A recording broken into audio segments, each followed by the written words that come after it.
Uma dor que se espalha pelo corpo e dura mais de 3 meses. Cansaço, dificuldade para dormir, fraqueza muscular, esses podem ser os sintomas de fibromialgia. A boa notícia é que o problema de saúde tem tratamento capaz de devolver a qualidade de vida do paciente. A gente vai saber mais sobre essa doença com o reumatologista Gleidson Jerônimo. Gleidson, bom dia para você. Obrigado por conversar com a gente sobre esse assunto. Obrigado, bom dia a todos os telespectadores. É um prazer sempre poder esclarecer. Coisa boa, eu queria que você começasse então explicando para quem está em casa o que é fibromialgia. Bom, a fibromialgia é uma falha de percepção de dor nos indivíduos portadores da doença. O que acontece usualmente é que esses pacientes, eles percebem dor de uma forma anormal.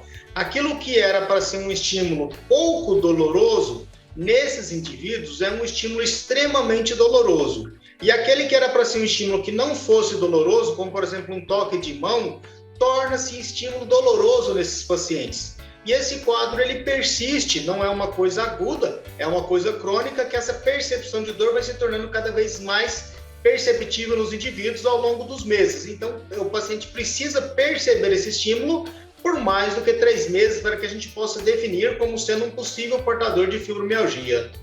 Entendi. E como que é feito o diagnóstico da doença?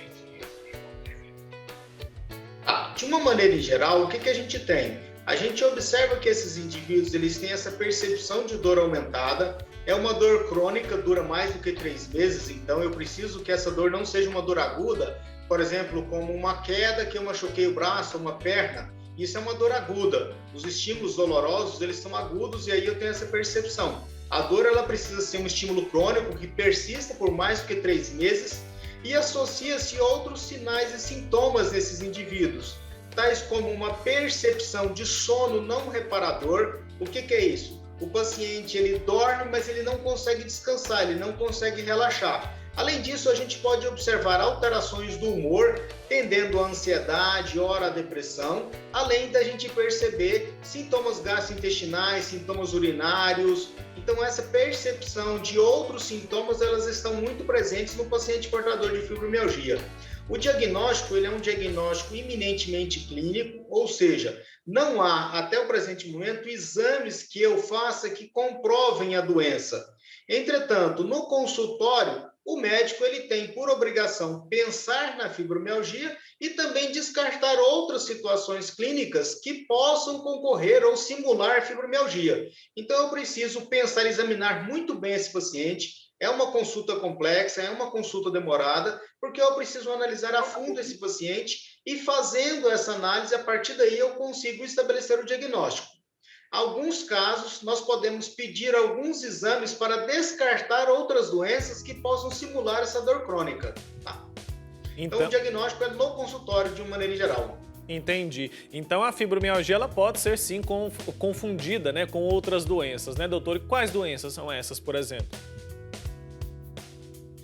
Sim, ela pode ser confundida com muitas doenças. Algumas doenças reumatológicas podem confundir. As mais comuns delas, a artrite reumatoide e a espondilite anquilosante, podem fazer uma confusão diagnóstica no paciente portador de fibromialgia. Nós podemos também ter a própria depressão, que é um transtorno psiquiátrico que precisa ser assistido pelo especialista e que pode simular dores crônicas ou até causar dores crônicas. Mas aí nós temos uma situação que ela é o inverso, é a depressão que está causando as dores. Então eu preciso tratar a depressão, diferentemente da fibromialgia, que é a dor que provoca a alteração do humor. Aí eu vou tratar a fibromialgia. Outros sintomas, como por exemplo, disfunções da tireoide, como hipertireoidismo ou hipotireoidismo, também são manifestações que podem causar dor no corpo e simular uma fibromialgia. Entendi. E doutor, é verdade que os pacientes com fibromialgia eles podem ter problemas de memória e de atenção? Qual que é a relação aí desses dois problemas? Bom, vamos pensar de uma maneira em geral, quando a gente pensa num paciente que ele está há mais de 3 meses, eu gosto muito de exemplificar e usar algumas figuras de linguagem para os nossos pacientes. Imagine que você vai numa balada, numa festa e foi dormir lá pelas 5 da manhã. No outro dia, você está devagar. Você está mais lento, a sua memória, a sua capacidade de concentração ela está reduzida, ela está mais lenta. Agora imagine você participando de baladas todas as noites, pelo menos nos últimos 3 meses. Como o cérebro não consegue, e é uma disfunção de percepção de dor, o cérebro não consegue descansar também durante a noite, esse paciente está com o cérebro em constante trabalho. Consequentemente, ele está cansado no dia seguinte. Aí ele começa a perceber uma fadiga extrema, uma perca de memória, uma desatenção para as coisas. Isso é fruto desse estresse neurológico que o paciente está passando pela dor crônica. Então, essa fadiga, essa desatenção, essa perda de memória são muito comuns a gente observar nos pacientes com fibromialgia por causa dessa fadiga cerebral. Tá certo. Então, além do cansaço, a fraqueza muscular também é comum? Extremamente comum. A percepção de fadiga, aquela indisposição para fazer as coisas, ela é extremamente pacientes com fibromialgia, que eles têm uma incapacidade muito grande de começar atividades físicas exatamente pela dor. Então, qualquer 5, 10 minutos de caminhada, às vezes, já é extenuante para esses indivíduos, já é extremamente cansativo. Então, nós precisamos entender que essa fadiga muscular, essa fraqueza muscular, fazem parte desse complexo fibromialgia. Então, a gente precisa estar bastante atento para estar cuidando disso de uma forma geral.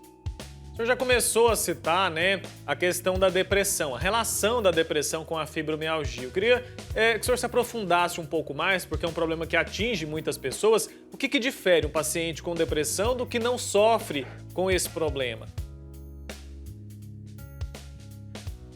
Bom, essa é uma questão bastante complexa e ela precisa ser abordada com muito cuidado e com muita tenacidade dentro do consultório. O que nós precisamos conhecer um pouquinho melhor é o que deu razão a quê. Por exemplo, o paciente ele começa a perceber as suas dores, as dores são extremamente limitantes, elas são incapacitantes, e esse indivíduo ele começa a se isolar socialmente, ele começa a se isolar dentro da sua própria casa, os seus familiares começam a perceber a incapacidade e a indisposição desse indivíduo e às vezes isolam ele. Então esse paciente ele entra em depressão em virtude dos sintomas de dor.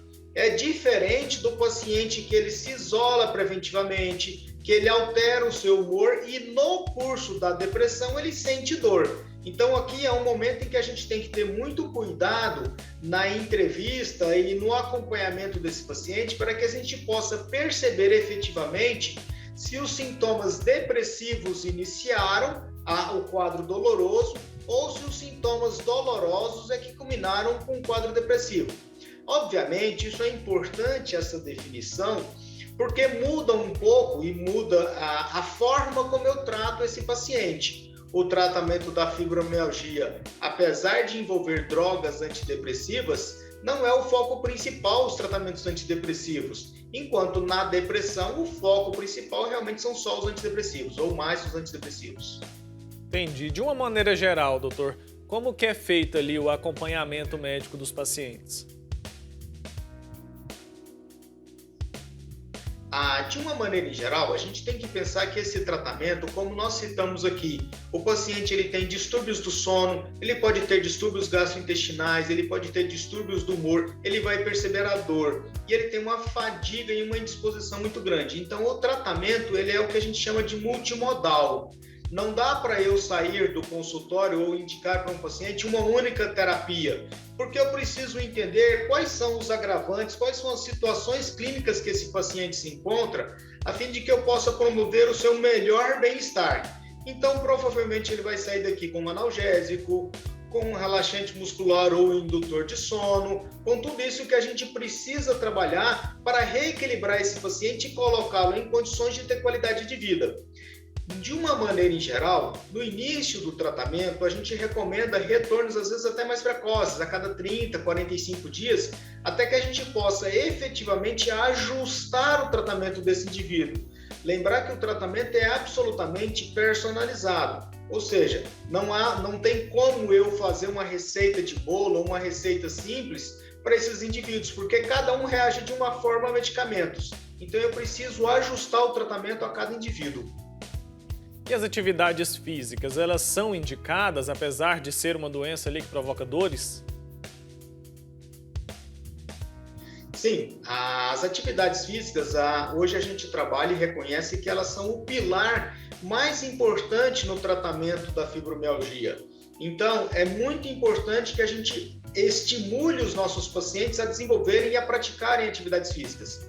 O que nós precisamos, entretanto, entender é que no começo da doença, no começo do tratamento, esse paciente está com muita dor. Então, ele tem uma limitação muito grande para a atividade física. Nós vamos recomendar que ele comece atividades físicas sempre com baixo impacto, de baixa intensidade, que aos poucos ele vá aprimorando essa capacidade, sem nunca alcançar o índice de fadiga. O que é o índice de fadiga? É quando eu trabalho aquela musculatura até o seu limite. Nós não queremos isso para o nosso indivíduo fibromialgico, porque isso acaba sendo gatilho de dor. Então ele sempre vai trabalhar abaixo do seu limiar de dor, para que a gente possa realmente fortalecer, emitir novas mensagens ou produzir novos hormônios que são analgésicos, que o nosso organismo pode produzir, e com isso conseguir trazer melhor qualidade de vida para esses nossos indivíduos. Então é fundamental que essas atividades aconteçam ali de forma bem acompanhada, bem assistida, né, por um profissional. Sim, é essencial o paciente fibromialgico, ele deve ter um acompanhamento. Como o tratamento é multimodal, o acompanhamento ele também tem que ser multiprofissional. Nós vamos associar no tratamento, sempre que possível, do paciente fibromialgico, o auxílio da psicologia, o auxílio da fisioterapia, o auxílio do educador físico. Então, é um tratamento multiprofissional que envolve um olhar mais completo, um olhar holístico para esse paciente, e com isso a gente consiga promover a melhora da qualidade de vida desses indivíduos. Queria falar mais sobre essa questão da qualidade de vida. A gente imagina que seja muito complicada, né, a vida de uma pessoa que sofre com esse problema. Os tratamentos que existem hoje em dia, então, garantem ali uma qualidade de vida mesmo para as pessoas que sofrem com a fibromialgia? Olha, qualidade de vida, eu diria que... Bom, hoje nós estamos vivendo um momento pandêmico no mundo, então a gente está muito isolado, mas qualidade de vida é algo essencial. Você ter a liberdade de praticar uma atividade física, de estar com seus parentes, amigos ou familiares, isso é essencial. Imagine que o paciente fibromialgico ele começa a se isolar porque ele não consegue ter convívio, porque ele está com dor, é uma dor constante, é uma dor que as pessoas não compreendem porque não é uma dor física visível. É uma dor, ela é invisível, a dor é uma experiência única desse indivíduo. Então isso compromete muito a qualidade de vida desses nossos pacientes. É muito importante a gente trabalhar com muito afinco para trazer mais qualidade de vida. Os medicamentos hoje disponíveis, as terapias hoje disponíveis, elas trazem uma garantia, é óbvio que nada é 100%, matemática não é exato, mas com uma grande qualidade de vida para os nossos indivíduos. Eu tenho muitos e muitos pacientes que hoje têm uma qualidade de vida muito boa e estão praticamente já livres de medicamentos. Eles mudaram seus hábitos de vida, eles alteraram seus hábitos alimentares, eles começaram a fazer práticas esportivas e com isso a gente consegue minimizar a percepção de dor, devolver qualidade de vida e o que eu considero ideal, a minimização, ou seja, baixo uso de medicamentos. Doutor, a gente está falando aqui que é um problema que provoca dor nas pessoas, né? Até agora há pouco a gente mostrou algumas imagens onde ficam os pontos mais doloridos ali. Se tiver até como colocar, queria que o senhor explicasse para a gente mais ou menos ali quais são os principais pontos em que o paciente sente dor. De uma maneira em geral, esse paciente vai perceber dor no que a gente chama de tender points. Hoje a medicina, os relatórios, os trabalhos mais tradicionais, eles não utilizam mais tanto os tender points que eram utilizados na década passada, exatamente porque a gente percebeu que tem indivíduos que têm dor em outras regiões do corpo. Entretanto, as regiões de ombros, interescapular, a região do pé da nuca aqui, a região dos quadris e do bumbum são percepções, e na face anterior dos joelhos e cotovelos, são regiões mais comumente de dores. É onde a gente tem mais inserções de músculos, ou seja, onde os músculos são maiores também, e aí a gente consegue perceber mais dor nesses indivíduos. É como se ele tivesse, eu uso muito a figura, nós temos uma figura de um senhor carregando o mundo nas costas, é mais ou menos como se o paciente fibromialgico estivesse fazendo força, tanto na região dos ombros quanto na região dos quadris, carregando o mundo nas costas, que na minha figura de linguagem, obviamente, é a sua dor. Então são pontos ali onde a gente percebe, tá aí a figura na tela aí, a gente percebe região dos ombros, região interescapular, região occipital, ou seja, bem aqui no pé da nuca, a região de cotovelos e joelhos e a região dos quadris. São onde mais comumente a gente observa dores nesses indivíduos. Tá certo. E é uma doença que atinge homens e mulheres ali na mesma proporção ou algum sexo é mais prejudicado pelo problema? Não, ela não atinge homens e mulheres de forma igual, não. As mulheres são mais acometidas pela doença. Eu tenho alguns pacientes homens, mas a imensa maioria, em torno de 8 a 9 para cada homem, são mulheres. Então são 9 mulheres para cada homem acometido. É uma doença que acomete bem mais mulheres que homens. Entendi. E a fibromialgia, né, ela atinge músculos, nervos e também a bexiga e o intestino, né? Como? De uma maneira em geral, como eu disse para vocês e para os telespectadores de maneira geral, é uma percepção de dor. Esse paciente ele tem uma emocionalidade, ou seja, uma percepção de dor bastante alterada. Com isso, ele pode ter sintomas ou manifestações intestinais, oscilando entre diarreia e dor crônica ou obstipação intestinal. Cólicas são muito comuns, e a síndrome da bexiga irritável, que na verdade isso é muito comum na mulher, aquela necessidade constante de ir no banheiro, como se fosse uma inflamação na bexiga, mas que não se encontra a inflamação. Então é muito comum a gente encontrar essas manifestações também no paciente fibromialgico. Tá certo, doutor. Quero agradecer pela sua participação aqui no programa. Com certeza explicou bastante, né, sobre esse problema que atinge várias pessoas e que muita gente acaba que não conhece, às vezes nem sabe que sofre com esse problema, né? Muito obrigado pela sua participação, Gleidson Jerônimo da Silva, que é reumatologista. Eu agradeço demais a conta participação, coloco-me à disposição. É um prazer sempre a gente poder trazer um pouco de orientação e esclarecimento para a população. Muito obrigado e parabéns pelo trabalho de vocês. Eu que agradeço, viu? Até uma próxima oportunidade.